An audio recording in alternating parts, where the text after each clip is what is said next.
옛날 옛적 프랑스의 알프스 산맥 깊은 곳에 작은 마을이 있었습니다. 그 마을은 고요하고 평화로웠지만 겨울이면 눈에 갇혀 세상과 단절되기 일쑤였습니다. 마을의 중심에는 오래된 교회가 있었고 이 교회의 종탑에는 은으로 만든 작은 종이 하나 매달려 있었습니다. 이 종은 마을 사람들에게 특별한 의미를 가지고 있었습니다.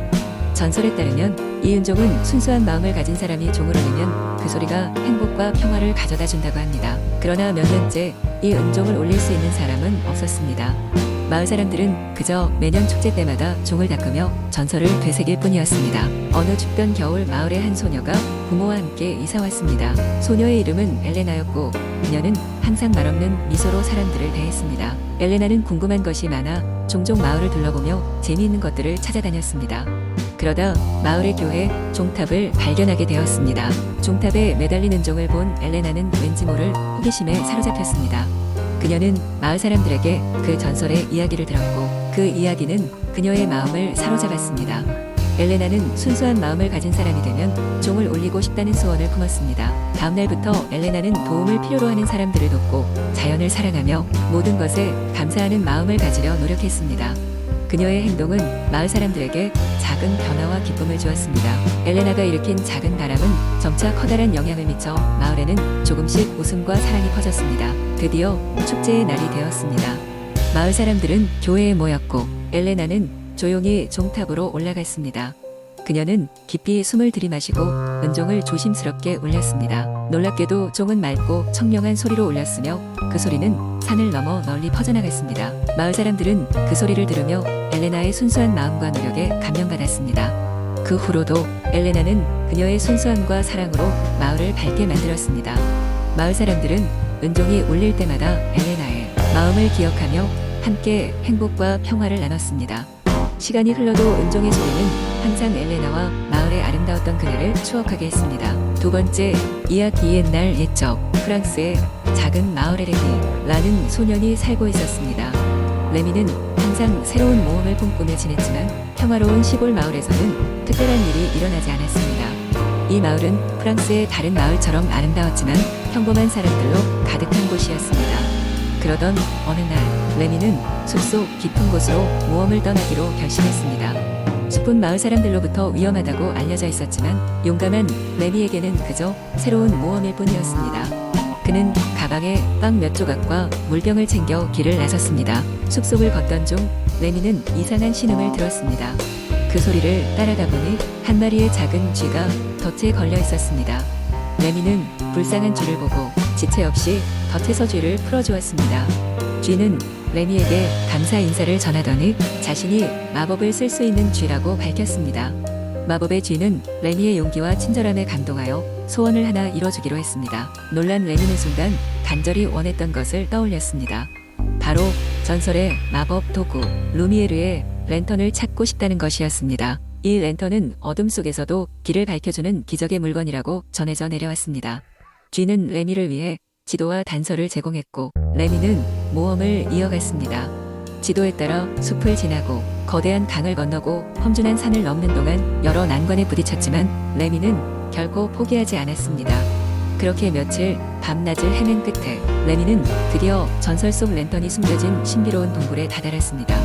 동굴 안에는 수수께끼가 가득했고 레미의 재치와 지혜로 그 모든 수수께끼를 풀어야 했습니다. 날카로운 지혜와 강인한 용기로 레미는 모든 도전을 극복했고 마침내 그를 향해 반짝이는 루미에르의 랜턴을 손에 넣을 수 있었습니다. 랜턴을 손에 넣은 순간 레미는 갑자기 집이 그리워졌습니다. 그는 랜턴의 빛을 따라 마법의 쥐에게 돌아갔고 마법의 쥐는 그를 집까지 안전하게 데려다 주었습니다. 마을에 돌아온 레미는 더 이상 평범한 소년이 아니었습니다. 그는 이제 자신의 힘을 믿고 두려워하지 않는 진정한 모험가였습니다. 그리고 그는 랜턴의 빛을 통해 마을 사람들에게도 희망과 용기를 전파했습니다. 마법의 쥐는 레미의 마음속에서 언제나 그를 바라보며 함께할 것이라 약속했습니다. 프랑스의 작은 마을에는 이제 레미의 모험담이 전설로 남아 후세에까지 긴 시간을 두고 향기롭게 전해졌습니다. 그리하여 레미는 마법을 믿고 자신의 꿈을 따르는 것이 얼마나 중요한지를 사람들에게 깨달음을 주었습니다. 그와 마법의 쥐의 이야기는 많은 사람들에게 영감을 주는 아름다운 동화로 남게 되었습니다. 세 번째 이야기. 먼 옛날 프랑스의 한 작은 마을에는 너구리 레미가 살고 있었습니다. 레미는 사과나무가 우거진 숲 근처에 살며 매일 저녁 달빛 아래를 산책하곤 했습니다. 어느 날 레미는 이상한 빛이 숲속 깊은 곳에서 새어나오는 것을 발견했습니다. 호기심 많은 너구리는 그 빛을 따라가 보기로 했습니다. 길을 따라 한참 걸은 레미는 마침내 빛의 근원지에 도착했습니다. 그곳은 바로 신비로운 포도밭이었습니다. 포도밭에는 붉고 황금빛 포도들이 주렁주렁 매달려 있었고 몽롱한 달빛에 반짝거리며 나무 가지 사이를 파도치듯 감싸고 있었습니다. 그러나 레미는 그곳에 아무도 없다는 사실이 오히려 이상하다고 느꼈습니다. 레미는 포도를 하나 따먹어 보기로 했고 그 순간 믿기 힘든 일이 벌어졌습니다. 포도를 씹자마자 레미는 말을 할 수 있게 되었고 세상에 존재하는 모든 언어를 이해하게 되었습니다. 놀란 레미는 달려가 친구들에게 이 놀라운 소식을 전했습니다. 숲속 친구들, 다람쥐, 클레르, 올페미올리비어, 그리고 뻥, 베르나르는 레미의 말을 듣고 그 포도밭을 방문하기로 결정했습니다. 그들은 모두 포도를 한 알씩 맛보았고 모두 각각 다른 놀라운 능력을 얻게 되었습니다. 클레르는 바람처럼 빠르게 달릴 수 있었고 올리비어는 밤에도 해처럼 밝은 눈을 가질 수 있었으며 베르나르는 사라지듯 조용히 이동할 수 있는 능력을 얻었습니다. 포도밭의 힘을 확인한 친구들은 그 힘을 선한데 사용하기로 결심했습니다. 그들은 마을을 돌아다니며 밤중에 몰래 다가오는 여우떼로부터 농부들의 답장을 지켰습니다. 또한 길을 잃은 여행자들에게 길을 안내해 주었고 마을에 위험이 닥쳤을 때는 경고를 전하는 등 많은 도움을 주었습니다. 그러던 어느 날 레미는 숲속에서 가장 지혜로운 거북 이인 앙드레를 찾아갔습니다.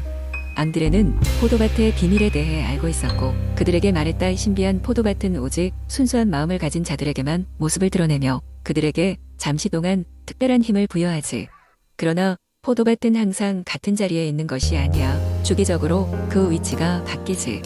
레미와 친구들은 앙드레의 말에 따라 이 힘을 남용하지 않기로 했고 포도밭의 비밀을 마을 사람들에게 숨기기로 결심했습니다. 그리고 포도밭이 사라지기 전까지 그들의 시간 동안 사람들과 동물을 돕는 일에 열심히 임했습니다. 시간이 흐르고 어느새 포도밭은 마법처럼 자취를 감추었지만 레미와 그의 친구들이 남긴 선행은 마을 사람들의 기억 속에 길이 남게 되었습니다.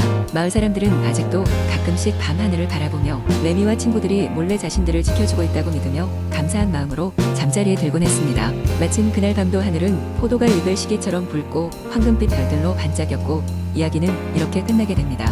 네 번째, 이야기 옛날 옛적 프랑스의 평화로운 시골 마을 근처에는 멋진 마법숲이 있었습니다. 그 숲은 낮에는 반짝이는 햇살이 나뭇잎에 눈부신 무늬를 만들어내고 밤이면 별들이 하늘 캠프파이어처럼 타오르는 매혹적인 장소였습니다.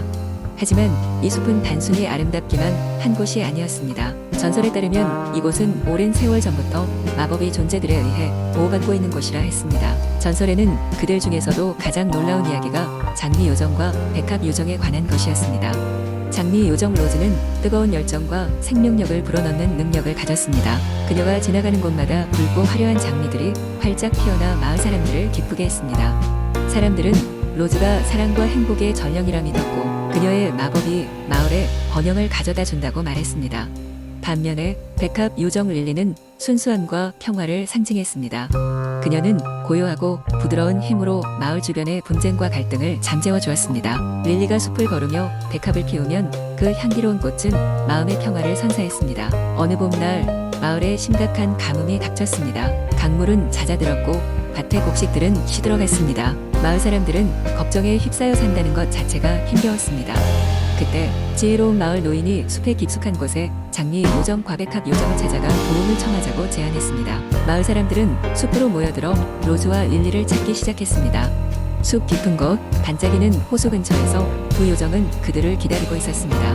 마을 사람들은 두 요정에게 간절히 사정을 설명했고 로즈와 릴리는 도움을 주기로 결정했습니다.